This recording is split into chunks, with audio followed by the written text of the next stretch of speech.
The Fall 2020 Hinkle, Pryor, and Fisher Parent Empowerment Conference. Realities for a New Reality. 2 days, 25 workshops, renowned speakers and presenters, by families, for families, nearly 40 hours of unfiltered and straightforward information, made possible by the leaders in disability rights advocacy for over 45 years, Hinkle, Pryor, and Fisher, attorneys at law. So welcome to this session of our ongoing encore presentation series of the Fall 2020 Hinkle, Pryor, and Fisher Parent Empowerment Conference.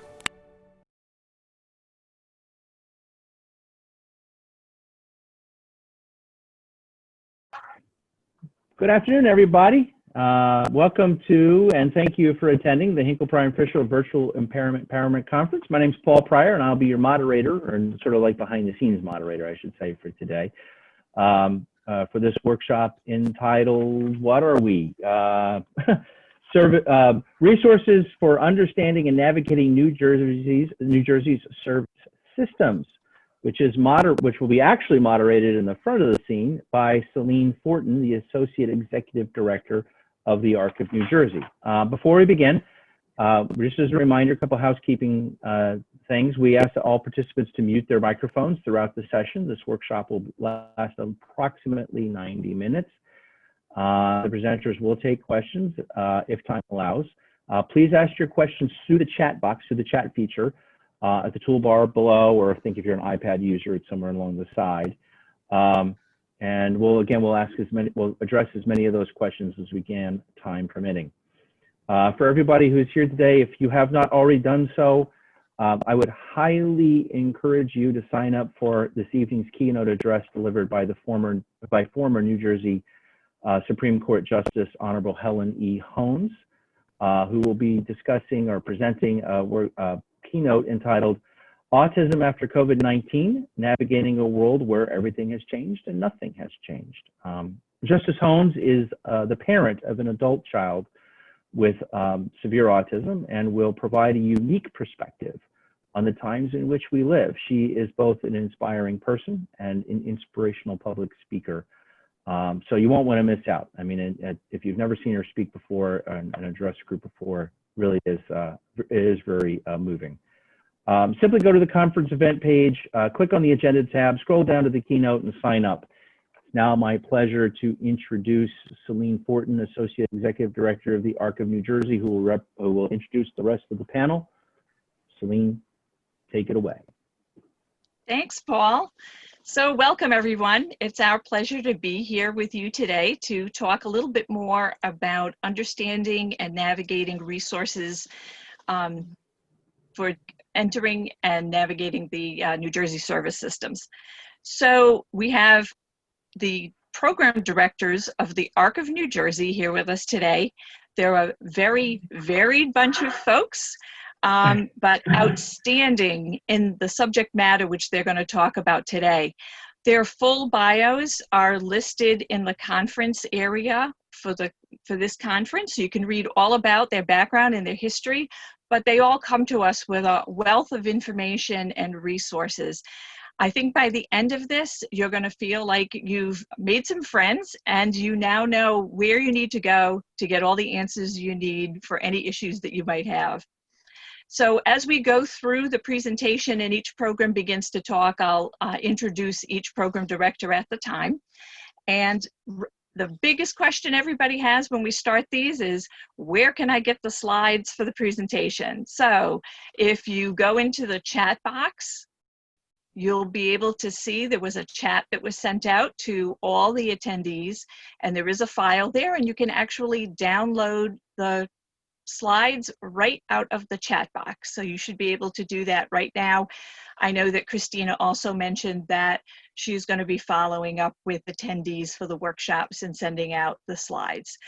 At the very end of this presentation, you'll have all of our contact information, and you can always email any one of us, and we'd be happy to send you the slides and talk to you a little bit more. So today's presentation, what we're going to focus on is we're going to overview the supports and services that we provide to children and adults with intellectual and developmental disabilities and their families. In our discussion about what we can do to help folks, we're also going to talk a little bit about some of the challenges that individuals with intellectual and developmental disabilities and their families face, so that you get a broad view of the kinds of things that we deal with. By the end of this, we're going to make sure that you know how and when to reach out to us and what all of our online resources look like. So just a really quick overview, and for anybody that may not know, about the ARC of New Jersey itself. So we're the largest advocacy and service organization for children and adults with intellectual and developmental disabilities and their families. We were actually founded in 1949 by families who were struggling to take care of someone with an intellectual and developmental disability. And today we are still a consumer and family-driven organization.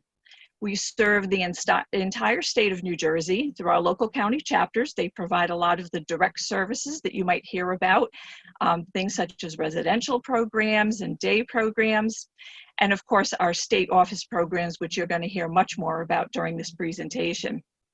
Now, in addition to our programs that you're going to hear about today, the ARC of New Jersey is very involved in public policy, advocacy, and governmental affairs activities. So just because we're not doing an in-depth presentation about those particular subject matters today, know that the ARC of New Jersey is a leading advocacy organization. And as we go through the presentation, some of the program directors are going to talk about things like newsletters and action alerts and ways to get involved. And getting involved with the ARC, really helps us to further our public policy and governmental affairs activities. So let's get started. We've got a lot of ground to cover. So the first person up is going to be Lisa Ford. She is the director of the ARC of New Jersey Family Institute, and she's going to talk a little bit more about that program and how we help families. Thanks, Celine. Lisa. Thanks, Celine. Hi, everyone. So the ARC of New Jersey Family Institute, it provides families with the necessary resources and education to access the appropriate supports and services for their loved one with an intellectual and developmental disability. So the Family Institute was created to be the go-to place for families caring for someone with IDD and to build a strong advocacy network. We are dedicated to providing timely information, advocacy, support, and training to family members of an individual with intellectual and developmental disabilities. The Family Institute consolidates all of our outreach information and support to families under one program and greatly expands upon existing activities. One of the things we've put together is a family advisory committee where family members get together to discuss and identify common needs and goals among families. Families provide us feedback and recommendations on how to increase effectiveness of the Family Institute. So we offer advocacy, education, resources, and community support. So for advocacy, our public policy advocacy is most effective when family members, self-advocates, professionals, and caring citizens work together. We empower people to become personally involved in public policy. Our action alerts are sent out through our email list whenever a critical issue arises that families need to know about. The Family Advocate, our newsletter, provides updates regarding important state issues that directly impact individuals with intellectual and developmental disabilities and their families. Our newsletter is for families, professionals, and caring citizens. Individual advocacy. So we work with families of children birth to adults, and we try to help them find the necessary resources they need to navigate through the system. And no question is too small. Resources. One resource we have that can be helpful when getting involved in public policy is our Public Policy Go Bag, which I'll talk about in a minute. And it can be helpful. It helps you gain that confidence you might need to feel comfortable, for example, talking to legislators. So our education and resources, oh, and on that slide right there, it does talk about how we archive all of our newsletters. So if you were looking for information about that, you would visit that bit.ly right there, and you could also sign up there as well. Our education and our resources We offer resources in a variety of different ways. The Family Institute provides free presentations for families and professionals looking to learn more about a particular topic. You can find a list of our workshops or request one on our website. We offer 2 webinars each month. One is a lunch and learn and one is in the evening. And if you can't get to that, don't worry about it because we archive all of them, which is a common thing that I say quite often is that anything that we do, we try to archive on our website. We love our fact sheets. We make sure that our fact sheets are topical and helpful to our families. We have fact sheets on early intervention all the way to planning for end-of-life care. The Go Bag, which was created to help family members be the best advocate that they can be for and it helps their loved one. It's a simple collection of necessary resources about a specific topic. And right now, our most popular Go Bag is our DDD Go Bag, which is a step-by-step process through eligibility. Navigation at our clip, they're really cool. They're these little videos that we've created about different topics. And you can actually find one on our homepage that talks about the Family Institute and all the great info that we offer. Facebook Live, we were going to start those and then COVID happened and we weren't able to do that, but it is something that we're looking forward to sharing information in that format soon. Our podcasts are quick, easy ways to receive info on the go. We do interviews with support coordinating agencies, other agencies that could be helpful, and family members who give us their perspective on different things that are going on in the state. We have a social media campaign called 5 Facts for Friday, and that highlights a different agency each week that might be helpful to a family member or professional. Our Supporting Sibling Project, we have a whole page dedicated to supporting siblings, and there you'd find a ton of resources that we share for siblings. Our quick notes, we try to add quick notes there as well. They're created to keep pertinent information in one place. And we have different notes for the Division of Developmental Disabilities where you can keep all that information in one place. And we like that one because if we get a call from a family member who wants to share some information with us and may need us to call over to DDD, all that information's in one place. We have one for IEP meetings and the Children's System of Care. And there's a few others there as well. We have something called an appeals page where you can go if you have a question about the process when it comes to DDD, the Children's System of Care, the Division of Vocational Rehabilitation Services, and IEP stuff and Social Security. We have information there on how to go through the appeals process. Our county roadmap, it lists information and resources that are in each county. So you'll want to go over there and download that as well.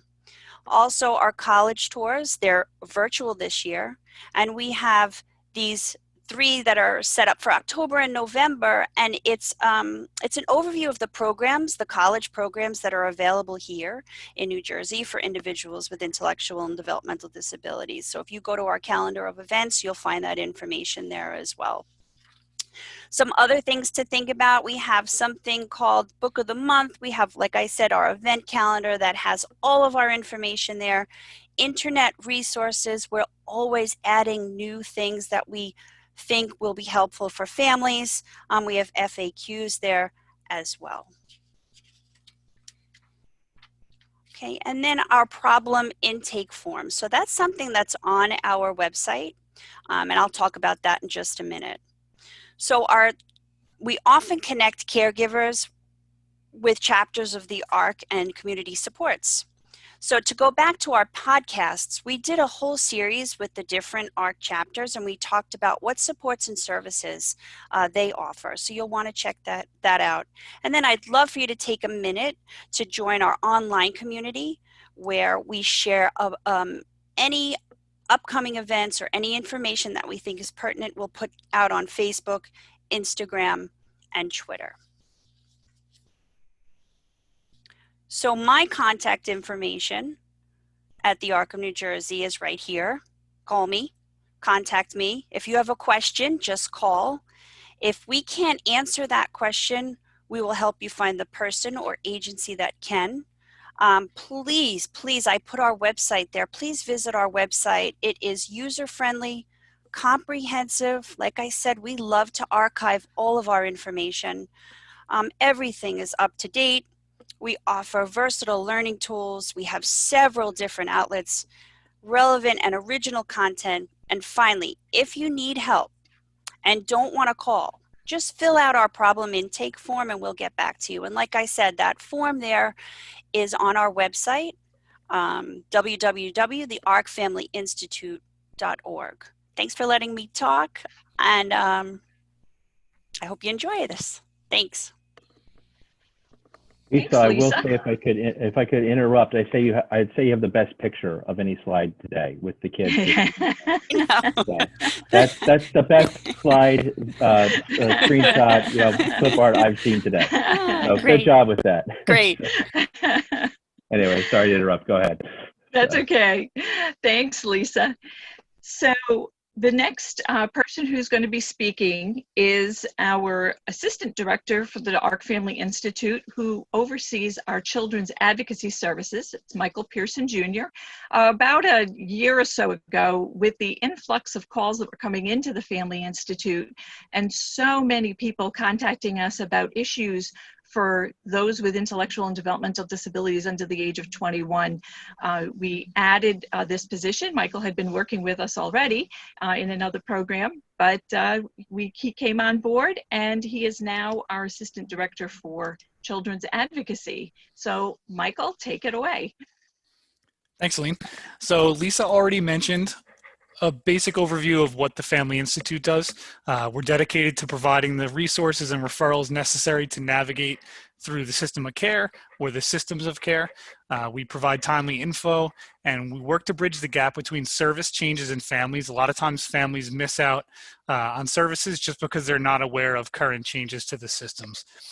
So our website and social media accounts, like Lisa mentioned, offer really high quality resources for early intervention, children's system of care through Perform Care, and special education. And I cannot recommend enough signing up for our email list. Our monthly newsletter is going to have a specific section just for children, just for special education as well. So I highly recommend signing up for that. So I do want to mention a little bit about early intervention specifically. And the best resource that I can offer for that is our Early Intervention Go Bag. That has everything you'll need to learn about what early intervention is, the services available.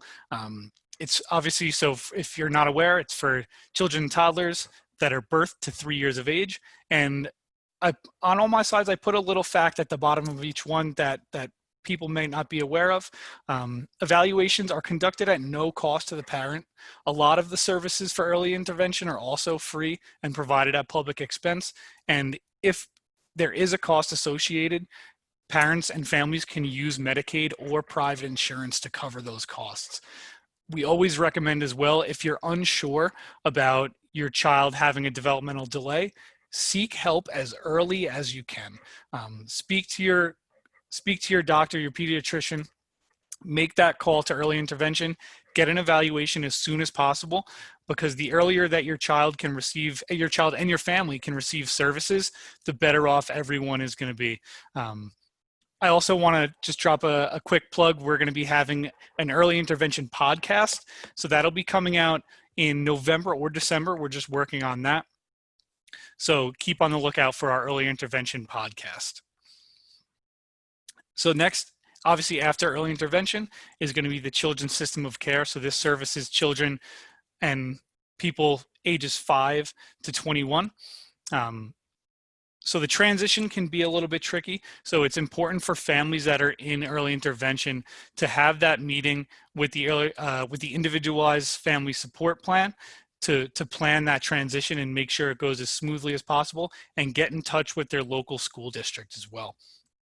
So we do offer contact information for the local support groups and family organizations that go along with Children's System of Care and Perform Care. And our fact sheets provide a lot of the frequently asked questions, but if you have specific questions, feel free to reach out to me and I can definitely help you out. So the little fact on the bottom of this one here is that either the parent or the child must be a US citizen to receive services. So it doesn't have to be both. So if the parent is an undocumented immigrant and the child was born here and the child is a citizen, they can still receive services. There's no questions asked about the parent's citizenship status. So we want to make sure that families who are concerned about that are receiving the services that they desperately need. Some of the key partners that go along with Perform Care and the Children's System of Care that families can get in touch with are going to be the family support organizations, and they're in every county. And then there's also the Children's Interagency Coordinating Councils. So one thing about reaching out for the Children's System of Care and Perform Care is that the parent has to make the call. So they can't be referred by another person, but the parent can reach out to people to help with that call. Groups like child study teams or the student's or child's teacher, social workers, doctors can all assist the parent in making that call, but the parent has to be the one to make it. So then moving on to special education. So we offer a few different things. Lisa mentioned we have the college tours coming up, and which I'm really excited that we're able to get those locked in, especially with everything that's going on right now. We offer help and referrals for IEP reviews, and those referrals are for Hinkle, Pryor, and Fisher. So we're happy to work alongside with them. We do have advocacy for 504 plans and IEPs as well. And then there's a lot of resources for families who are switching school districts, because there's a lot of questions that go along with new teachers coming in and families that are moving. And especially for families that are moving to New Jersey from another state, there can be a lot of changes. So we want to make sure that families are getting the right services and then the information that they need. Also, remember that if you're a parent and your child has an IEP, you have a right to participate in developing that plan. You know your child better than anybody else, better than the teacher, the principal, anybody. So the school district needs your input and needs your opinion on what's going to be going into your child's IEP. I do also want to drop a plug for our special education webinar series, which is going to be dropping in November or December alongside that early intervention podcast that I mentioned earlier. So I do want you to reach out to me if you have any questions. My contact info is on this slide here, and definitely, like I said, sign up for our newsletter. Check out our website and our go bags and fact sheets. They have so much information all in one place for families. Thank you. Thanks, Michael. So as you can see, for the ARC of New Jersey, working with children and families of children is just as important to us as working with adults and the families of adults. So we really have, in the last little over a year, really stepped up a lot of our activities around children and families of children, smaller and younger children. So we're really glad that we're able to talk a little bit more about that today so that more people know about the expanded services we have for children and families of children. So next up, we're going to be we're going to shift a little bit from some of the broad category things that we cover and get a little bit more specific in some of the topics. And the first person who's going to be talking in this more specific vein is going to be Beverly Roberts. She is the director of our mainstreaming medical care program. And Beverly is the, I'm going to use this phrase over and over, but the go-to person, just like we have the, the go-to programs, Beverly is our go-to person for healthcare, Medicaid, SSI, Social Security, all of those things. And her name may actually be familiar to many people because she does do a lot of speaking around the state on this topic. So let's get, there we go. Let's get Beverly going on her part of the presentation. Bev? Thanks so much. Hi, everybody. So even though the program is called Mainstreaming Medical Care, which is quite a mouthful, it really is broadly healthcare advocacy. And I do a lot of information and advocacy regarding Medicaid and SSI and Medicare and SSDI, as well as quality health care for individuals with intellectual and developmental disabilities. Next slide, please.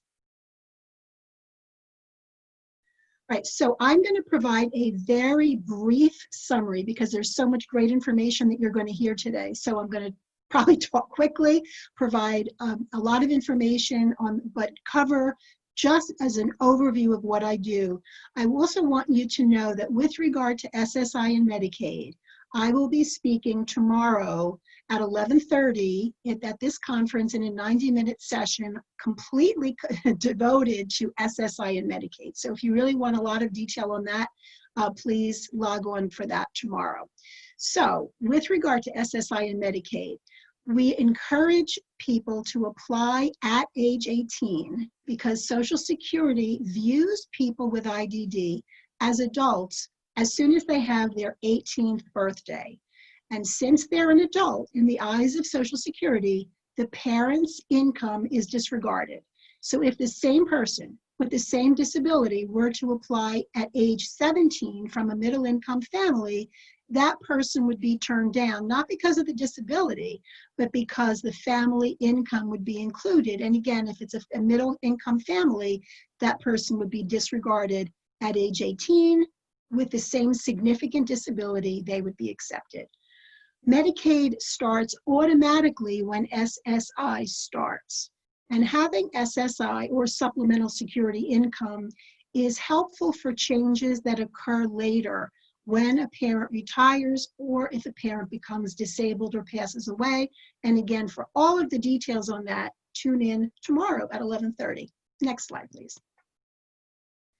So even though I just said a minute ago about applying for SSI and Medicaid at age 18, there are situations where an 18-year-old with IDD is already receiving Social Security income because a parent has retired or become disabled or passed away. So when those things happen before the person is with a disability is 18, in most cases, they're not going to be eligible for SSI because they are already receiving Social Security Disability Insurance, or SSDI.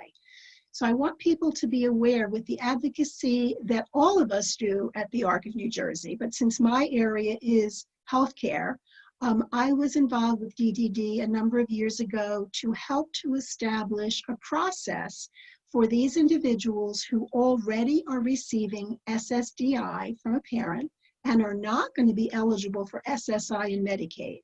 And this process is known as non-DAC. We really were the driving force. The ARC of New Jersey was the driving force in helping DDD recognize that this is a very important process to have. It's for a limited number of people, but for that limited number of people, it's very important. And this process is an exception to the DDD policy that requires having Medicaid before applying for DDD services. Next slide. So you see here this yellow bar about Medicaid and the coronavirus pandemic. No one who has Medicaid, with or without a disability, should be terminated from Medicaid during the coronavirus pandemic.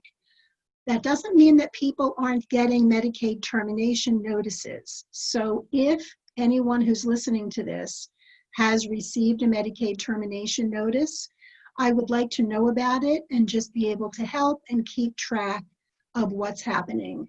When the pandemic ends, and we do believe it will end eventually, although nobody knows at this point when that will be, if a person would lose eligibility for one type of Medicaid, the New Jersey Medicaid office is required to find out if that person is eligible for another Medicaid category before sending a termination notice.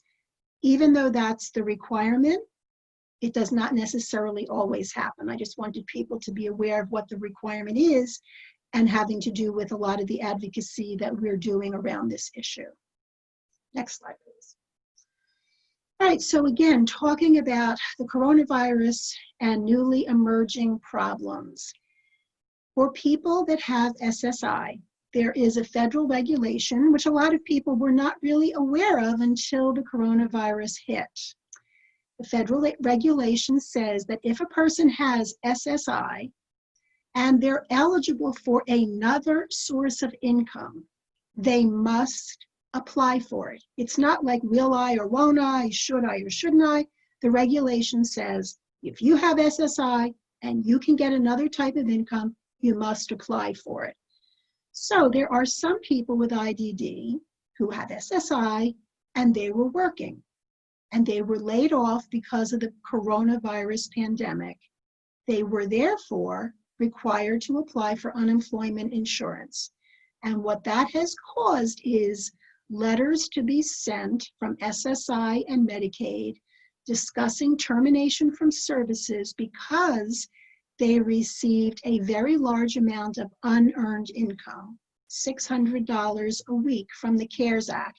And that $600 a week was even for people with disabilities working very part-time hours. I've talked to some parents, they have a son or daughter with SSI who might have been working 10 or 12 hours a week part-time, then they were laid off, and they have also gotten that $600 a week from the CARES Act in addition to unemployment, the regular amount of unemployment that they would have gotten. So again, to repeat, they should not be terminated during the coronavirus pandemic. It's what I just said before, but I really do want to know about anybody who's in this situation. And I sent an email recently to my group list to explain this. If there's anybody that wants this information or any other information or broadly to be added to my group list, please let me know and I'll be glad to do that for you. Next slide, please. So I also do advocacy regarding Medicaid managed care organizations. In New Jersey, everyone who has Medicaid is required to be enrolled in a Medicaid managed care organization or MCO. There are a variety of things that go along with being an MCO. I've got 3 broad bullets here to discuss briefly. Personal care assistance services and personal preference program or PPP services are available from the Medicaid MCO when needed and when the person qualifies for them. I also do advocacy to try to resolve Medicaid MCO problems, including contacting the Office of Quality Assurance where that's appropriate. Sometimes there are major problems with the Medicaid MCO, and I don't want anybody to think that I have the magic wand where any problem that a person has is solvable, because that's not the case. I certainly do my best, but I don't control Medicaid or the MCO decisions. I can advocate, and I do advocate strongly, but I certainly don't control their decisions. So sometimes there are very significant problems with the MCO. For example, a person might be receiving private duty nursing hours, and then the Medicaid MCO cuts back or wants to eliminate those private duty nursing hours. In situations like that, I usually refer to Disability Rights New Jersey for pro bono legal representation for a Medicaid fair hearing. Next slide. Right, so this is the last major slide, and I always, no matter what kind of presentation I'm doing, I always want to emphasize that it is possible for a person who is, for a parent who does have private health insurance from their employer to keep their son or daughter with IDD on the private health insurance after they turn 26. As people may be aware, sons and daughters with or without a disability can stay on parents' private health insurance up until age 26. At 26, the son or daughter without a disability will be removed from the parents' health insurance. So this is an exception to that policy, and it's an important one. In order to do this, the paperwork to continue the parents' private health insurance must be done before the 26th birthday of the son or daughter with IDD. The parent who has the health insurance from their employer will get a form from the HR department. They take it to the doctor provides the diagnosis, stipulates that the individual with IDD is not capable of self-sustaining employment due to IDD, which does not mean that the individual with IDD won't work. That's not at all what it means. It just means that the employment that they either do have or will have in the future is not self-sustaining employment. And when this form is turned in to the employer before the 26th birthday, the son or daughter can stay on the parent's health insurance for as long as the parent has that insurance. And this is so important. Every once in a while, I get a call from somebody and the son or daughter is 26 or 27, did have private health insurance, was taken off because the parent never knew about this. And in those situations that I'm aware of, once the son or daughter was taken off of the parent's health insurance, they don't get back on, which is why I always try to emphasize this. We have a fact sheet that I've developed on this, widely distributed, and I would be happy to share it with anybody who would like to see the fact sheet. And next slide. Okay, so again, I'm the director of the Mainstreaming Medical Care Program. For more information on anything that I've talked about, to sign up for my emails on Medicaid, SSI, Medicaid Managed Care, please contact me at broberts@arcnj.org. Thank you. Thanks, Bev. And as I said, at the end of the presentation, we will repeat all the contact information for all of these wonderful presenters on the panel. So you don't have to worry about scrambling to write down people's emails as we go along. So next up is our Criminal Justice Advocacy Program. And the director, Jessica Oppenheim, is going to talk a little bit about what we do. A lot of times people don't even consider individuals with intellectual and developmental disabilities becoming involved with the criminal justice system, whether as a defendant, a witness, or a victim.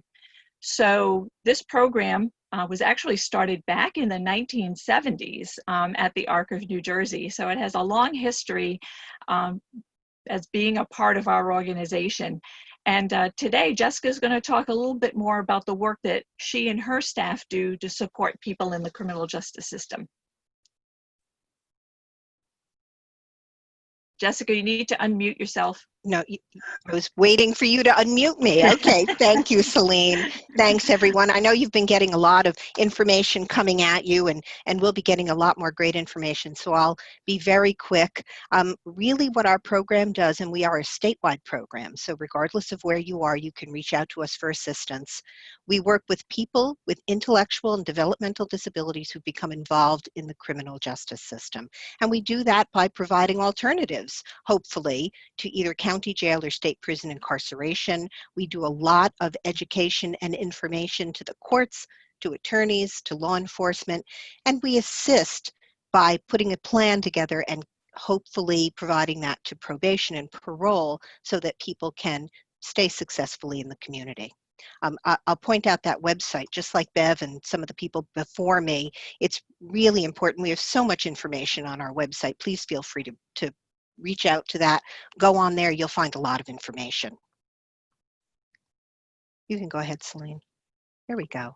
So yeah, Celine mentioned the program's been around for many, many years, amazingly, and that's really due to the support from the Division of Developmental Disabilities and the ARC of New Jersey for being supportive of this program. As I mentioned, we're statewide, and we're actually the only statewide program in the country that does what we do. So people in New Jersey are very fortunate for that, and my very short recommendation to people is if you have a family member, you yourself, you know someone with a disability who's gotten involved either in municipal court, superior court, any kind of criminal charges, call us. That's the short message for today. Reach out to us, call us. In addition to the work that I'm going to talk about a little bit more, our case managers actually provide not direct services, but we coordinate services and put it into a plan for people. We do not, however, provide legal services. Very important. I often get calls from people looking for legal assistance. We're not going to be attorneys for you. People who are indigent are entitled in New Jersey to a public defender at any level of court, but what we can help with is to put together the plan that I'll talk about a little bit more in a minute. In addition to that, we're also doing a lot of education. Our Equal Justice Talks webinar series just started up again last month. If you're interested in listening, those are free webinars on a variety of topics. They're all posted on our website. The new ones going forward are going to be all about criminal justice reform. So if you have any interest in that area, please feel free to use that link at the bottom to sign up and listen to our webinars going forward. So why do we even need to have this? Celine actually touched on that a little bit. Most people don't imagine that people with developmental disabilities can or should become involved in the criminal justice system. However, there's no bar to being charged with a criminal prosecution just because you have a developmental disability. Most people, it doesn't happen to, but we know people are grossly overrepresented in the system, both in jails and prisons. Other states have actually tracked this. We don't do that, but at least 40% of people in county jails can identify as being a person with a disability, at least 10%, probably far more in state prison. At the juvenile level, we know juvenile detention, many of the kids there, at least 70%, may actually identify as having a developmental disability. So we know that this is a problem and it's something that needs to be dealt with. You can move on to the next one, Celine, thanks. So we know this is an issue. What do we do about it? We do, as I mentioned, provide case management. We do this across the state. We have 3 case managers who, prior to the pandemic, literally went into court with people and advocated on their behalf, spoke to their attorney, spoke to prosecutors, we speak to the judges, and coordinate and educate. Now, obviously, since the pandemic, most of you are aware the court system is closed.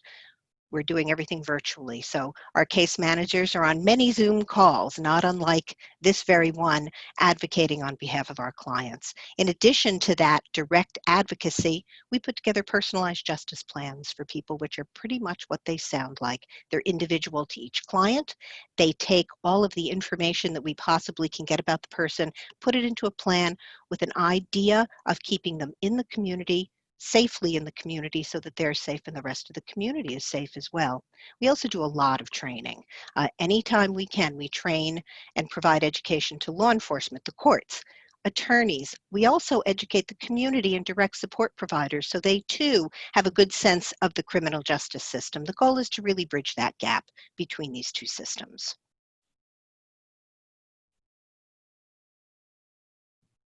And I mentioned this personalized justice plan. I just want to talk about it very, very briefly. We put these plans together by gathering as much information about a person as we possibly can. The folks on this Zoom meeting are fortunate because you're prepared to advocate on behalf of a family member. Many of the clients that we work with have no one. There's no family, there's no professional that's ever assisted them. They may never have been identified until they get to the point where they're in county jail or state prison. So our goal is to find out everything we can about them, get a full and comprehensive picture that will help inform the kinds of services that we can organize for them. We've gotten to be pretty creative. As we all know, the social service system has really changed in the past 10 years. So our case managers have become experts in housing, in disability services, what providers are out there, what kind of services can they provide. We also often send people to psychologists, day programs with therapeutic underpinnings, because many of the folks that we work with, in addition to their developmental disability, may well have a mental health issue or a substance abuse problem. So the goal is to be as comprehensive as possible to address all of this person's needs. So that's what we do. And I thought I'd take this opportunity to just talk a minute about what all of you can do. Take every opportunity you have to talk to the police chief in your town, to talk to law enforcement officers. Every year, every municipality does a night out in August. Be a part of that. Take your opportunity to strengthen those relationships. Remember, unless you have a family member or some connection to our community, you may not know anything about it. And all of us need to be ambassadors in that way. Be prepared too. If you're going to be calling 911, it's important for you to know a squad car will always show up. Law enforcement in New Jersey shows up first, even if you're calling just to get because you need an ambulance. You're going to have to deal with law enforcement as well. Be prepared to talk about the disability. Have a speech ready. Be prepared with medications. Know what's going to be coming. Plan a little bit. Make sure you have a plan of action in place that can reduce your anxiety and theirs as well. And my most important recommendation for you is you need help, reach out to us. There's our email address and our phone number and my contact information. So thanks very much for listening and for inviting us here. And if anybody needs any help, you know where to find us. Thanks, Celine. Thanks, Jessica. So now another program that the ARC of New Jersey developed in the past 6 or 7 years is our Planning for Adult Life program. We were looking at the issues surrounding students with IDD as they age and as they get ready to enter the adult world. And now we have a whole program with staff who go out and work in this specific area. So here to talk a little bit about Planning for Adult Life and the program and the services they provide is Jerisa Maseko. Hello, and thank you, Celine. So the Planning for Adult Life program started in 2013 as a result of some advocacy done by the ARC of New Jersey, as well as other agencies, when DDD, or the Division of Developmental Disabilities, changed their service delivery system and decided that all students that were under 21 would now be receiving services from DCF, or the Department of Children and Family. Parents found themselves not understanding the process, not knowing what process there was, not knowing what they didn't know. And so on behalf of families, as the ARC does, we advocate on the behalf of families and their individuals. We went to DDD to advocate to say that families need some way of learning and knowing how to get through this process. As a result, DDD did put out a grant request, and we, along with another agency, received the lion's share of the monies allowed to provide these services for our families from ages 14 to 21. And so what our goal is to help families to understand how to chart this life course of transitioning from school to adult life. We offer a variety of resources, and I'll go through those, but we're wanting to use these categories to help families understand that we have to think of 360 degrees of our student and how we're going to plan and make sure that they are taken care of. Because the unfortunate thing that you have to do as a parent is that you have to plan for your child when you're no longer able to take care of them. And so we want to get you prepared for that. So we talk about what education and employment will the child have, what housing. We talk about financial and legal things. We talk about all the programs of accessing those services in our presentations. We talk about self-direction and health and behavioral health. We also talk about the importance of building relationships and maintaining community ties within your community so that individuals with disabilities can learn about their community, as well as their community can learn about individuals with disabilities. And of course, planning and visioning for their life course.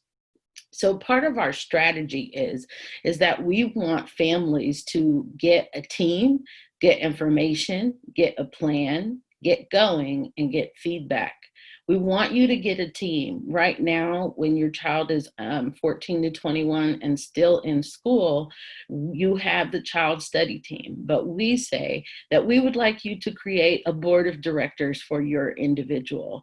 And the thought there is that if every Fortune 500 company can have a team or a board of directors to direct their success, then so should your child.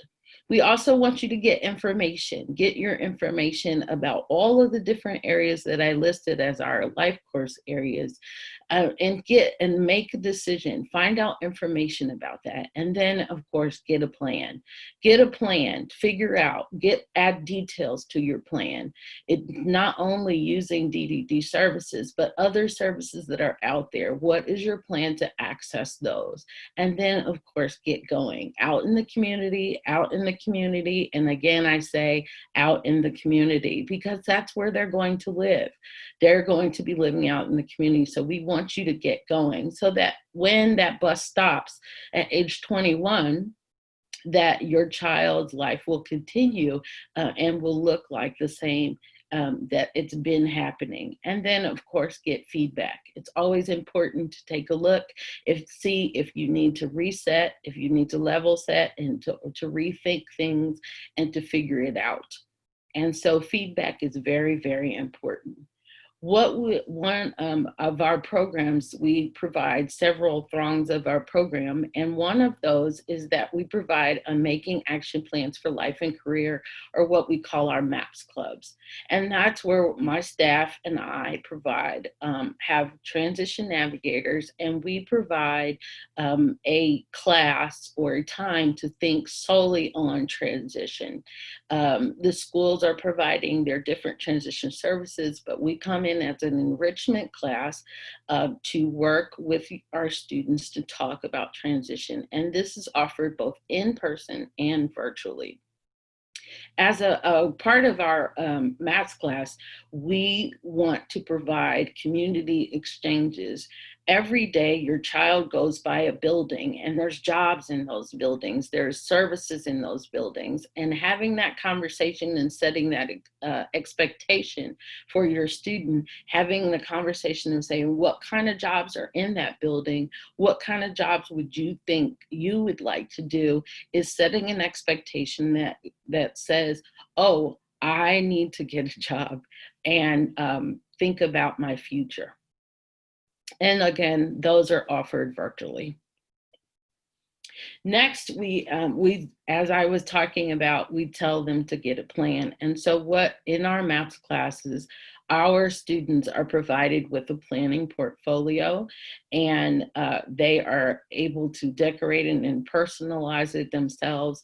And this portfolio provides a visual history of the student. It's a way of advocating for themselves. This particular picture is of Gabby's portfolio. In there, there's a blueberry with an X in it. And so Gabby is able to tell anybody that works with her, do not feed her blueberries, okay? It's also a way to communicate with the day program or the employers about their different things in their life. And it also can be a training tool in a permanent and meaningful manner for the individual. We offer Webinar Wednesday series. We offer a webinar on GoToWebinar, and it's offered monthly. You can register on the Planning for Adult Life website, or PFAL is what we call it. We also record those and we archive them on the website. So if you've missed any, you can go to our website under We Offer and archive videos. And we have over 50 videos that we have recorded, presentations by professionals, as well as our PFAL staff and ARC staff, that provide valuable information about transition. We also offer hands-on workshops, or HOW sessions. Our HOW series are offered in person and virtually, and we can accommodate the times for the schools, the different times that schools will request. These workshops are for parents and students to help them along the steps of preparing them for either aging out or graduation. Our How at Home series was developed as a result of the pandemic, in which case we provide a personalized link to the school in order to invite their parents and students to view and participate in the workshop. Here's a list of our presentation topics. Planning for Adult Life, we go through the different life course list of core areas. Accessing natural supports and services is important, that you know what services are out there. We do go through college options for students with IDD. We also talk about, yes, your child can work, and we walk you through the different things like, and I believe our project hire person will talk about that, but we go through the process of receiving the pre-employment training services. We also want you to get the most out of your child's high school experience. So we've got a presentation for that. We also do SSI, guardianship, housing, and a self-advocacy series. And you can go onto our website and request a presentation if you'd like. We do send out the Compass, which is our monthly e-newsletter. You can sign up. This is, again, free. And we provide news, announcements, and information on interesting topics that have to do with transitioning to adulthood. Here's our website. I want to point out that if you see we offer at the top, we offer, if you pull down that tab, you will be able to see our different archive videos and the different things that we do offer specifically, and you can go to those tabs. When you want to request us to do a presentation, you can click on request presentation, as well as we have a help desk that if you click it there and type in your question, we'll be able to respond. And I'm excited for this. This is a new thing that has come out. We have the Got Plans online class. This is a free downloadable guide for students. And what we've done is we've recorded instructional videos to help the students walk through. And here's a picture of our team that provides those different walkthrough videos. And you can sign up and download the guide and then participate in the videos. And here's my information, and thank you for your time. Thanks, Teresa. I know Paul said that Lisa had one of the best slides with the photographs and stuff, but the avatar of Teresa's team, I think, is really cool. I really enjoyed seeing that in the presentation. To beat me to it, yes, she does. And you've also got the best Bitmoji around too. Yeah. So thank you for that. Very good. So, you know, we have all of our directors of our programs presenting today, you know, and it's important to keep in mind that, you know, behind all of us, you know, we get to be here and talk about all the wonderful things that we do, but behind of all of us are all the staff at the ARC of New Jersey who work every day in all of these programs. So got to give a shout out to them as well. So next, to talk about a little bit a different of a focus is our director of our New Jersey Self-Advocacy Project, Ashley Ritchie. Go ahead, Ashley. Okay, good afternoon, everybody. My name is Ashley Ritchie, and I am the director of the New Jersey Self-Advocacy Project, which has been a division-funded program of the ARC of New Jersey since 1983. We are a team of professionals who support New Jersey's largest network of individual self-advocates and self-advocacy groups at meetings, events, and training statewide, and more recently, online. Our goal is to amplify the voices of self-advocates here in New Jersey by facilitating opportunities to get involved in legislative and policy advocacy, as well as educating folks about the importance of speaking up in their everyday lives. Our belief is that all people with intellectual and developmental disabilities should be expected and encouraged to make real choices about their lives, the services they receive, as well as their long-term goals. So we support self-advocates, family members, and direct support professionals statewide through the provision of information and referral services, which are prompt, comprehensive, and tailored to your family's needs. Our training and technical assistance services are available free of charge to students and adults with intellectual and developmental disabilities, family members, professionals, and provider agencies statewide. Currently, our training program is operating fully virtually, fully online, though my team and I typically travel statewide to host trainings and events at day programs and schools, or anywhere where students and adults with disabilities are spending their days. We create and share timely, relevant resources for self-advocates and family members, including daily social media content and action and information alerts. We also distribute 2 newsletters each month, Advocacy Matters, which helps our members stay up to date on advocacy activities and all of NJSAP's events, and Positive Pulse, which is a newsletter dedicated to highlighting our Healthy Lifestyles Project activities and resources. We really hope that you will consider joining the New Jersey Self-Advocacy Project email list.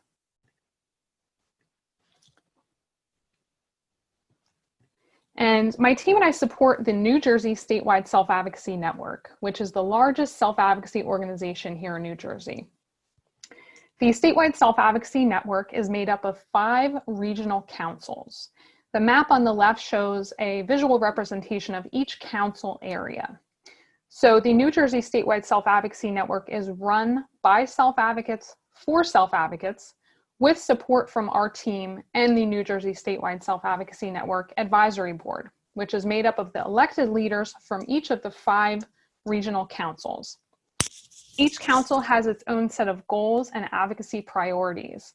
My team and I co-facilitate each council meeting and serve in an advisory capacity to ensure that the members receive appropriate support and achieve their collective goals.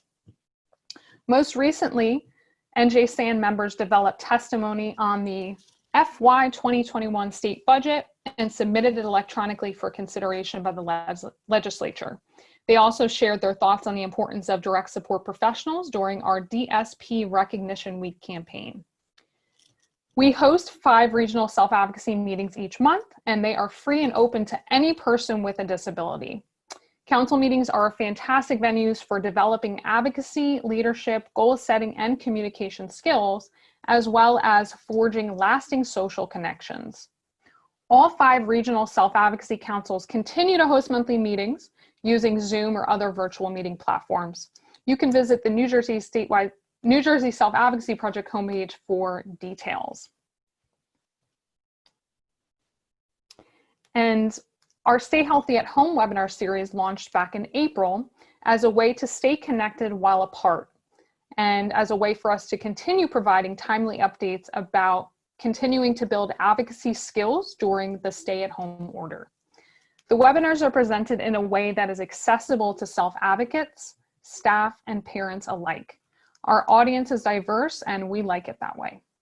We have presented on many topics to date, including supported decision-making, voting in the 2020 general election, as well as internet safety for people with intellectual and developmental disabilities, the Americans with Disabilities Act, the 2020 census, and using virtual meeting technology to stay connected while apart, including the creation of video tutorials for how to use Zoom, GoToWebinar, and Google Meet. Our team continues to provide virtual training opportunities for students and adults with intellectual and developmental disabilities. Parents, please feel free to share our training flyer with your schools and community provider agencies. Our trainings are designed to be interactive and elicit group response to guide the discussion. We utilize role-playing, case examples, as well as group activities to reinforce the concepts we present. Also, our resources are created with accessibility in mind. Our fact sheets and digital resources on a variety of important topics are all available on the New Jersey Self-Advocacy Project webpage, including information on ABLE accounts, Person First language, the ADA, voting, and the legislative and policy process. A new piece that we've built into our weekly virtual repertoire is Healthy Lifestyles Project Live, a weekly activity series hosted on Zoom every Wednesday at 11 a.m.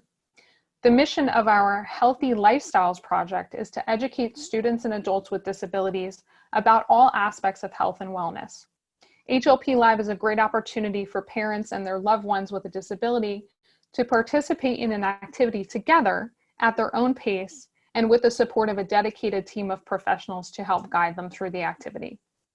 Prior to COVID-19, my team and I hosted several in-person community-based events each month throughout the state with the goal of exposing people with intellectual and developmental disabilities to different activities that can promote overall health and wellness and help folks find their preferred lifelong fitness activity.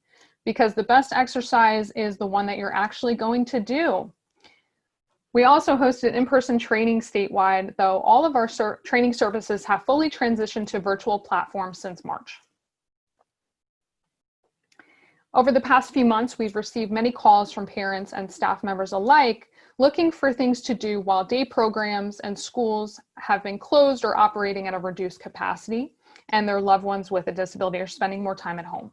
So my team and I committed to creating a daily schedule of resources and virtual events. We like to think that we offer a little something for everyone, so we hope that you will find us on social media, follow us, like our stuff, and stay connected to learn more about our current virtual activities. Our message is really that we are still here and ready to support our community. We hope that you will consider following the New Jersey Self-Advocacy Project on our social media accounts and checking out the information on voting, tech tutorial videos, future planning resources, and information on all aspects of health, wellness, and advocacy. And the next slide is my contact information, as well as a direct link to the New Jersey Self-Advocacy Project homepage. So thanks so much. Thank you, Ashley. So the last program that we're going to be highlighting today is our Project Hire program. The director of the Project Hire program is Adam Kubler. He couldn't be with us today, so I'm going to jump in and I'm going to talk a little bit about supported employment and our Project Hire program. So the ARC of New Jersey's Project Hire is actually the oldest and largest provider of supported employment services in the state of New Jersey. It was actually started back in the mid-1980s. You can see, you hear about a lot of our programs. The mid-1980s were a really busy time for the ARC of New Jersey. And it was actually started by Tom Bafuto, who is now the executive director of the ARC of New Jersey, back in the mid-1980s. And we look at competitive employment for people with intellectual and developmental disabilities as to be a wonderful way to participate in the community, gain independence, and develop skills. So people who have disabilities can take advantage of supported employment, and it's going to be just the support and service that they need so that they can reach their employment goals. So there are 3 different sources that we receive referrals from for our Project Hire program. One is the Division of Vocational Rehabilitation Services, DVRS. The second is the Division of Developmental Disabilities, DDD. And of course, school districts, because as the students age and get ready to graduate, as Jerisa talked about in Planning for Adult Life, we're looking at careers and employment as an important piece of that adult life.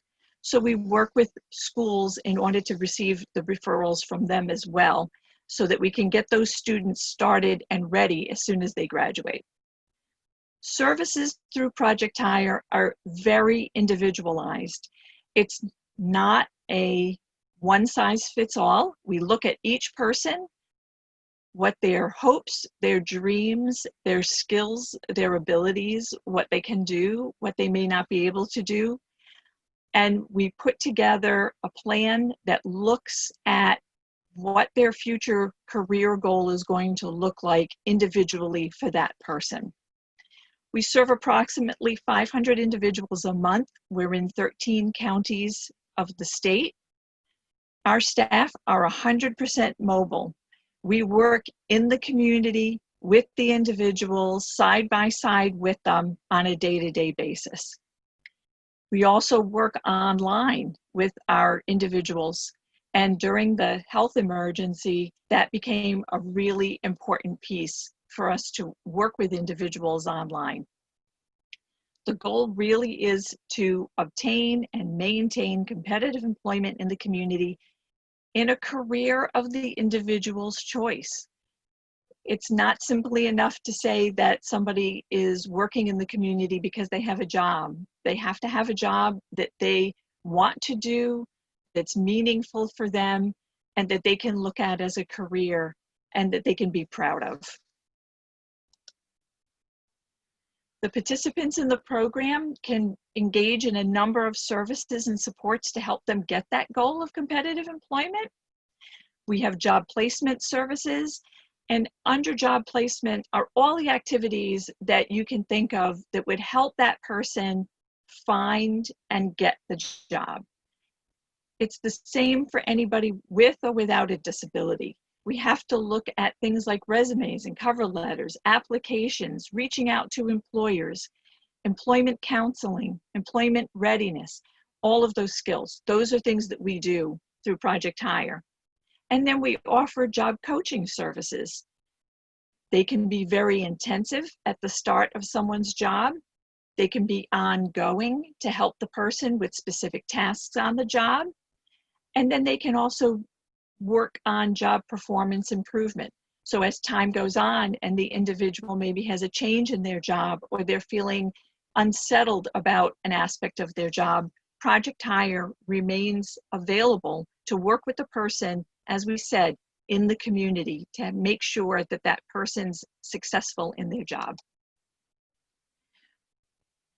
If anyone is interested in Project Hire, you can reach out to Adam Kubla, the director of Project Hire. You'll see his contact information come up in a minute, and he can talk with individuals, parents, other interested parties. We get all kinds of questions at Project Hire. Everything from how do I get connected with DVR or DDD services? How do I get connected with Project Hire? How do I get a job? We can answer all of those questions. And then we do a lot of outreach and presentations in the community as well. Teresa mentioned, yes, your child can work. We do those presentations.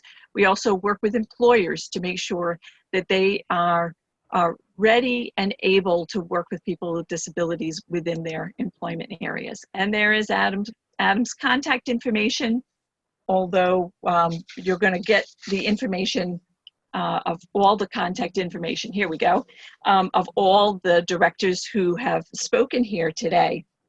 I know we probably have some questions, so we'll take some questions, but before we do that, I want to make sure that I thank Hinkle, Pryor, and Fisher for holding this conference to support families, for inviting us to be a part of it, and for hosting this. I think this was a great opportunity.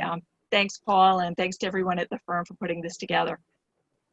Oh, well, thank you guys for being here. It's really, it really is about the information that gets out to the families, and you guys, you know, I mean, I've known the ARC for years, right? And so for the folks that are here for the first time or have not seen the comprehensive things that the ARC does, you know, it really is impressive. And I hope you walked away with a lot of information. I'm sure you did. I mean, you know, as you can see, there's basically nothing that the ARC doesn't do or can't do for people with intellectual and developmental disabilities. I mean, I can tell you,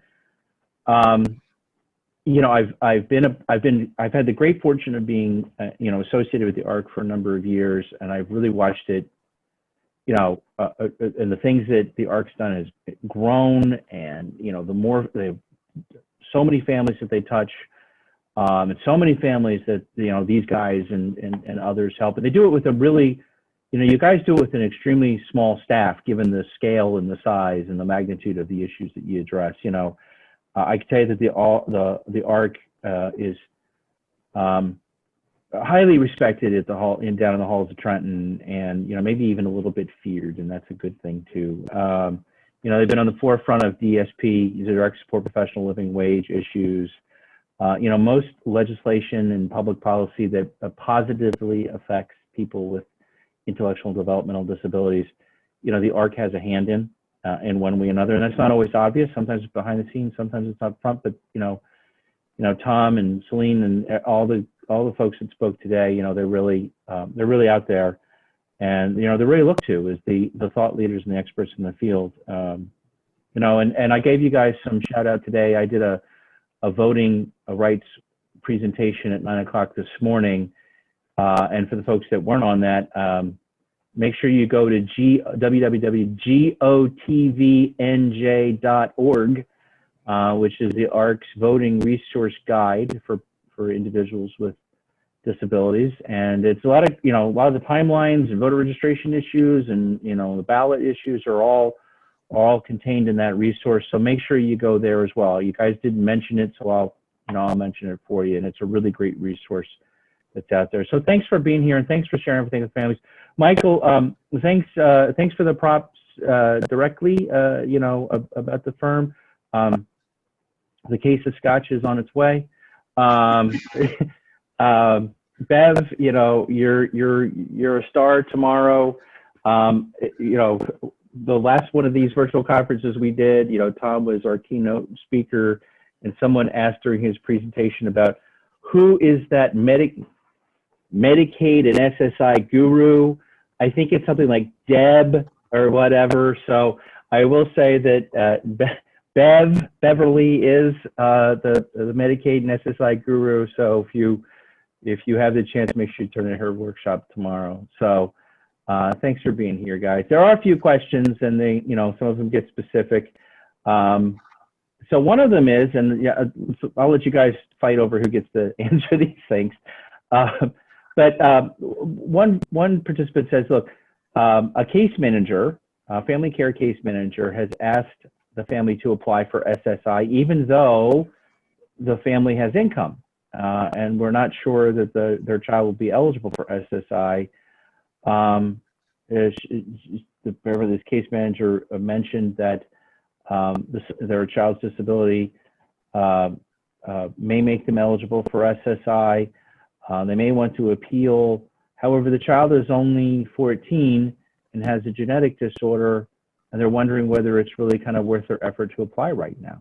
So I'll let you guys fight over who gets to answer that one. That's Bev. Oh, Bev, you're muted. Hang on.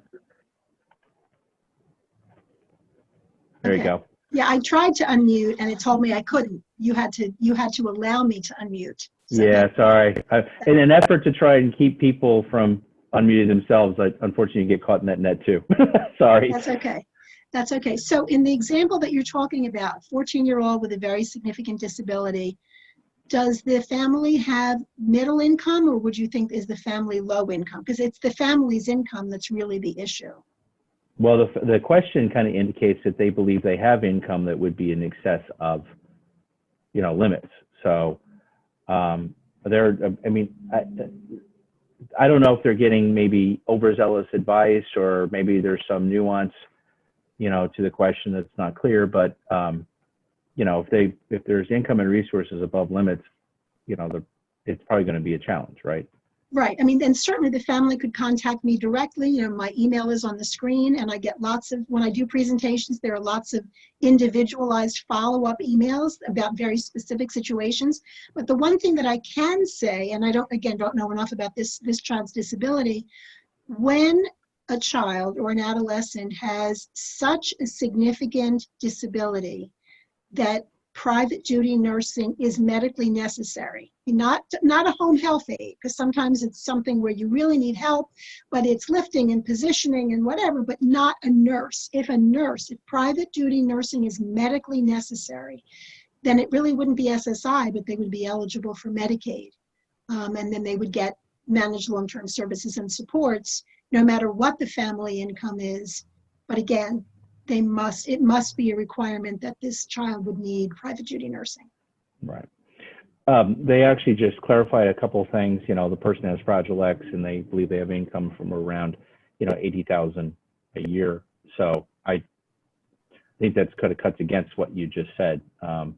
So again, you know, my experience, Bev, I don't know if yours is similar, that sometimes very well-meaning professionals in the field, you know, sort of say, you know, let's do this, let's apply, let's get this going. And, you know, maybe, you know, you're gonna have to apply eventually. I mean, 4 short years if the child's 18, but it doesn't sound like this is gonna fit that profile that you just described.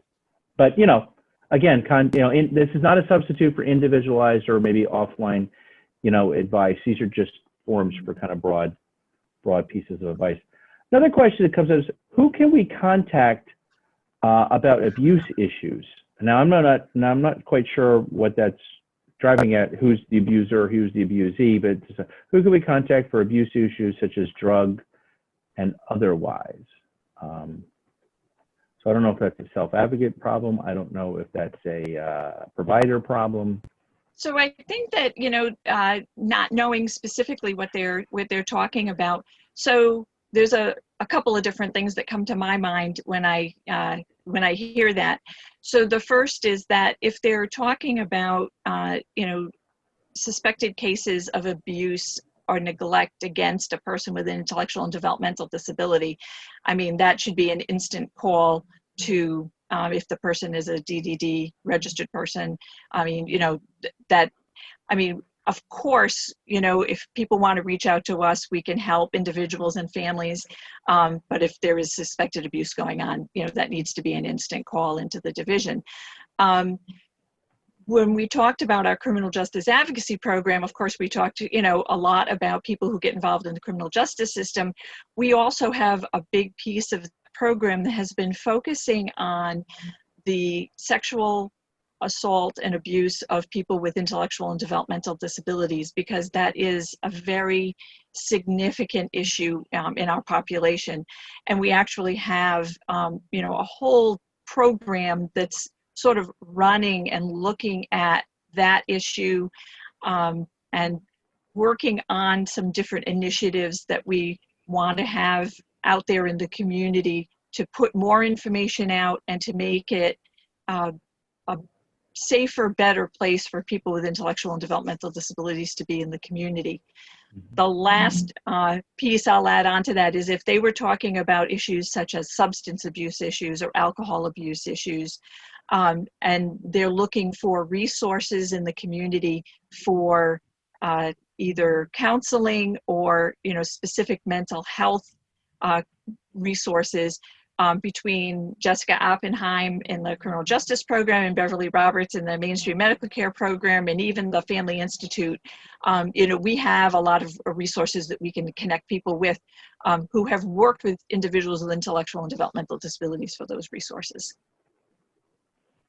Great, Celine. Thanks. That's great stuff. We are getting short on time, and there really aren't that many questions, guys, but I will say there are a bazillion compliments and thank yous and, you know, thanks for the information and wows and so forth. And I think this one sums it up the best for everyone. Wow, thanks so much for all your time and expertise. I feel so grateful for your talents and information.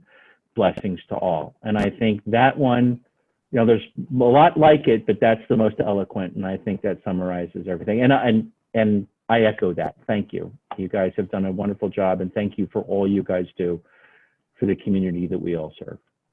Oh, well, thanks, Paul. You know, it was our pleasure to be here. And, you know, it was a lot of information, can seem really overwhelming for the people listening. But the one thing, if there's only one thing you take away from this presentation, it is that the ARC is here to help you. Call us, contact us, go on our websites. You know, you can access everything through the arcnj.org website that's at the bottom of every slide. Contact us. If we don't have the answer, we'll make sure we find someone who does. Yeah, they are really, the ARC is really go-to group in the state of New Jersey for intellectual and developmental disabilities, regardless of the disability. You know, so there's nobody else like them. So yeah, they're here for you, and they can provide the information usually. So thanks, guys, for everything you do. Paul. Thank you. All right. Thank you. See you all later. Thanks again. And guys, see you down the road. See you in the next session. Bye now, Bye-bye guys. now. Bye-bye.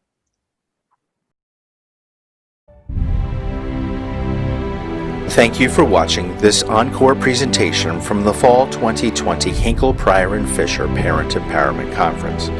With 24 other presentations to view, there is plenty of additional information to help you become empowered.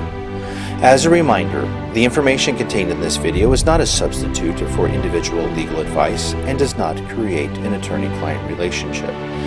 Copyright 2020 Hinkle, Pryor and Fisher, PC, Attorneys at Law. All rights reserved.